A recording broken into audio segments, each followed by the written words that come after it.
राहुल गांधी ने एक बार फिर से आज विवादित बयान दिया है। राहुल ने पूर्व केंद्रीय मंत्री स्वर्गीय अरुण जेटली पर किसान कानून के मुद्दे पर धमकाने का आरोप लगाया कि उन्होंने मुझे धमकाया था। ये बात राहुल गांधी ने कही। राहुल के बेबुनियाद आरोपों के बाद अरुण जेटली के बेटे और बीजेपी ने जमकर राहुल गांधी को घेरा है। बीजेपी ने कहा है कि किसान कानून 2020 में आए, लेकिन उससे पहले ही 2019 में अरुण जेटली जी की मृत्यु हो चुकी थी, तो राहुल गांधी कैसे तथ्यहीन आरोप लगा सकते हैं। ये पहली बार नहीं है जब राहुल गांधी ने इस प्रकार का विवादित बयान दिया है। इससे पहले भी कई ऐसे मौके आए हैं जब राहुल गांधी विवादित बयान देकर अपनी राजनीतिक तौर पर किरकिरी करा चुके हैं।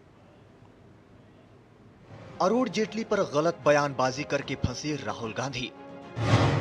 राजनीतिक लाभ के चक्कर में तथ्य भूल गए नेता प्रतिपक्ष। दिवंगत अरुण जेटली पर लगाया धमकाने का आरोप। राहुल का आरोप, जेटली ने कृषि कानून पर चुप रहने को कहा। बयान के बाद भाजपा के निशाने पर राहुल गांधी। 2019 में हुआ जेटली का निधन, 2020 में लाए गए कृषि कानून। लोकसभा में नेता प्रतिपक्ष राहुल गांधी के तथ्यहीन बयान से एक बार फिर सियासत गर्मा गई है। कृषि कानून पर केंद्र सरकार को घेरते हुए राहुल गांधी ने कुछ ऐसा कहा कि अब कांग्रेस को भी समझ नहीं आ रहा कि वो क्या जवाब दे। लोकसभा में नेता प्रतिपक्ष ने कहा कि जब कांग्रेस कृषि कानूनों की खिलाफत कर रही थी तो खुद अरुण जेटली ने उन्हें धमकाया था। राहुल यहीं नहीं रुके।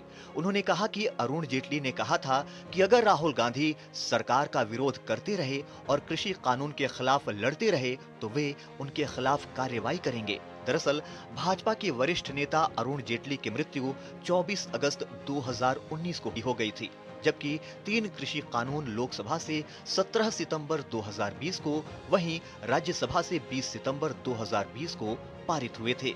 राहुल के इस बयान पर स्वर्गीय अरुण जेटली के बेटे रोहन जेटली ने निशाना साधा है।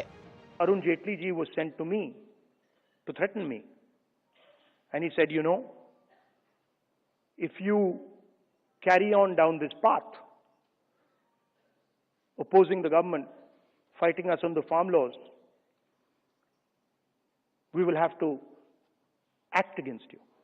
जो विषय 2019 में था नहीं और उनके देहांत होने के बाद उठा, तो आज उस चीज को लेके हम किस बारे में कह रहे हैं कि अरुण जी मेरे को मिले फार्मर बिल को लेके।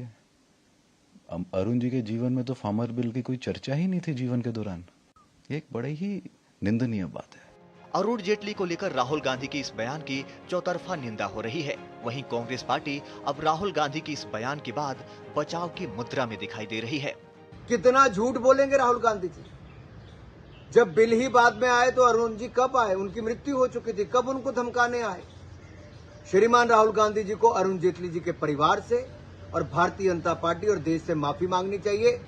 एक बार राहुल जी ने नाम ले लिया, नेहरू जी कितने बार नाम लेते हैं लोग? एक बार जेटली का नाम ले तिलमिला गए ये लोग, है ना। उसका बेटा भी खड़ा हो गया और नेहरू जी के बारे में सार्वजनिक मंचों में बोलते हैं, लोकसभा में भी बोलते, पार्लियामेंट में भी बोल रहे हैं। राहुल गांधी अक्सर अपने विवादित और गलत बयान से सुर्खियां बनाते रहे हैं। अरुण जेटली से पहले उन्होंने दिवंगत मनोहर पर्रिकर को लेकर भी गलत बयानबाजी की थी। शिवसेना नेता संजय निरुपम ने राहुल के इस बयान को लेकर सोशल मीडिया पर जमकर निशाना साधा।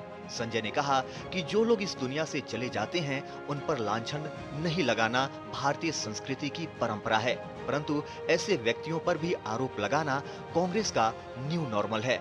दरअसल केंद्र सरकार 2020 में किसानों की आय में वृद्धि और उन्हें सुदृढ़ करने के उद्देश्य से 3 कृषि कानून को लेकर आई थी। हालांकि बाद में कथित किसान संगठनों के विरोध के चलते 19 नवंबर 2021 को ये कानून वापस ले लिए गए थे।